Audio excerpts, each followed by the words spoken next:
Welcome back to Muscle in the Morning. I'm Dave Palumbo, and today is Friday, July 26th, 2019. And let's find out what's going on in the world of bodybuilding and fitness.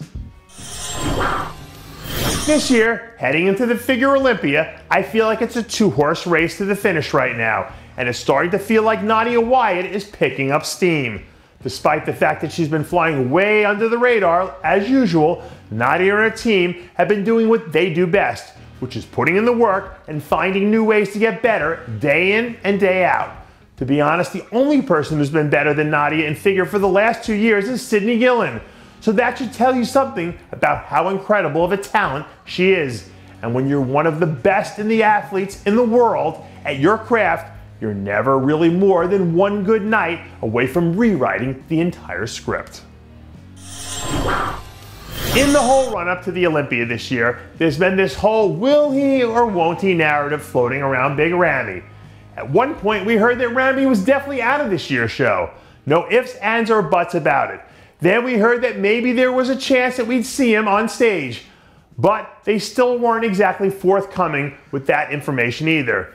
And now this week, we're hearing that Ramy and his team have confirmed that they just booked a guest posing appearance for sometime in August, which means he could, in theory, be in good enough shape to jump in somewhere and get himself tuned up for the Olympia in September.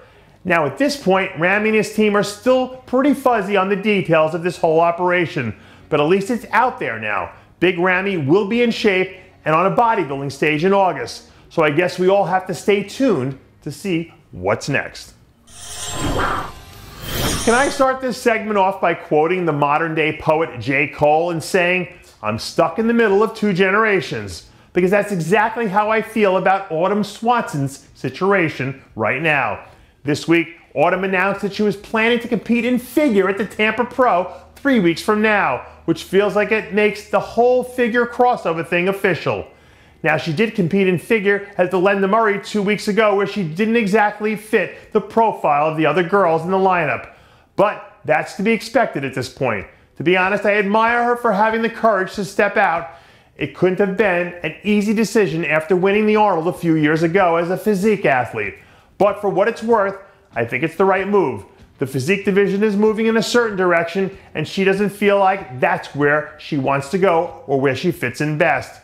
I hope she does well in Tampa. It'll be interesting to see how this situation plays out over the next few months.